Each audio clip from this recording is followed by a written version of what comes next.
ومن جاهد فإنما يجاهد لنفسه إن الله لغني عن العالمين. Kekeliruan yang kedua yang muncul seputar jihad ini, itu adalah sangkaan yang mengatakan bahwa jihad itu hukumnya fardu ain.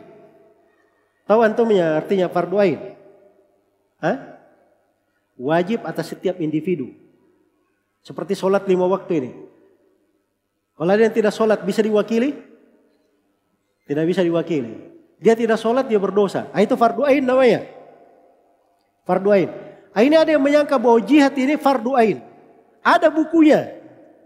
Ditulis oleh Abdullah Azzam. Ya. Ditulis oleh Abdullah Azzam. Dan buku ini, Masya Allah. Untuk cari di terjemahannya di Indonesia pasti ketemu. Ya, sebab orang Indonesia ini apa yang dia tidak punya ya. Ada semua, Masya Allah. Nah, ini yang menjangkiti. Jadi bisa dibayangkan ya anak-anak muda ini. Ya. Karena itu kata sebagian orang yang sudah tobat dari bom bunuh diri itu. Ada namanya Ali Gufron ya. Dia bilang saya itu mendoktrin orang 2 jam saya. 2 jam saya. Saya doktrin dia jadi teroris. Ya. Nah, itu salah satu yang dia masukkan. Jihad ini fardu ain. Jadi orang kalau sudah masuk anak muda, kenanya fardu ain, perasaannya wah ini bahaya juga kalau saya nggak jihad ini. Saya berdosa terus ini.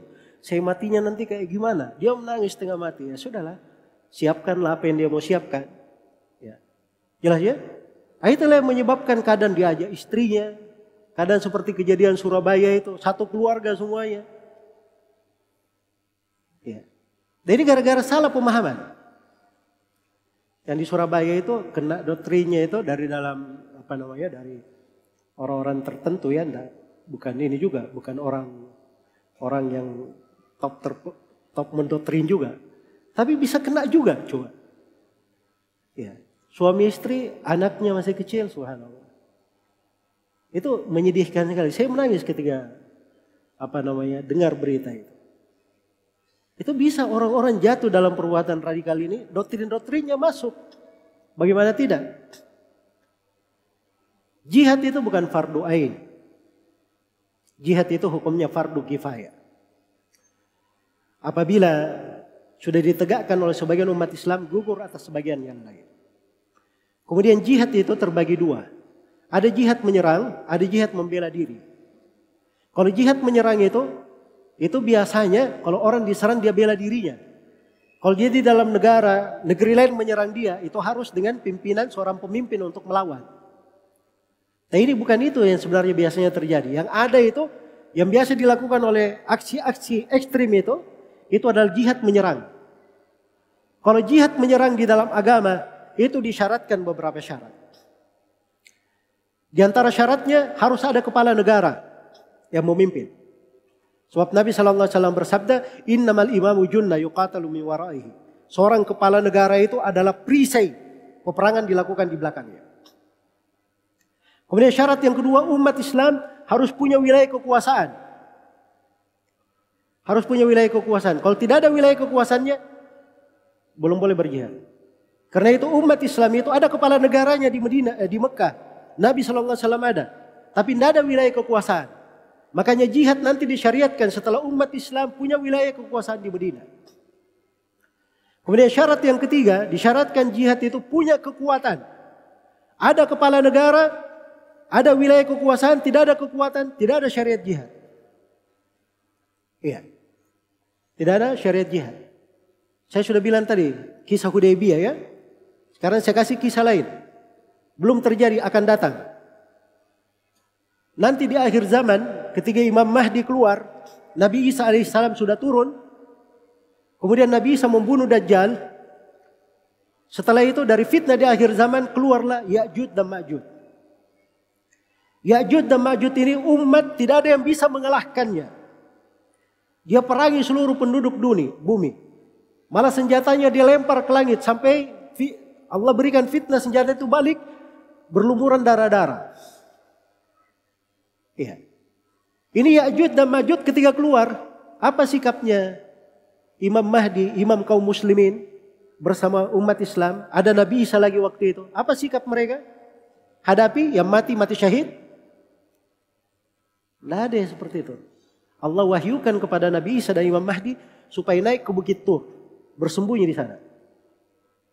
Disuruh bersembunyi. Itu wahyu dari Allah. Karena tidak ada kekuatan mengalahkan mereka. Jelas ya? Jadi harus dipahami makna jihad itu.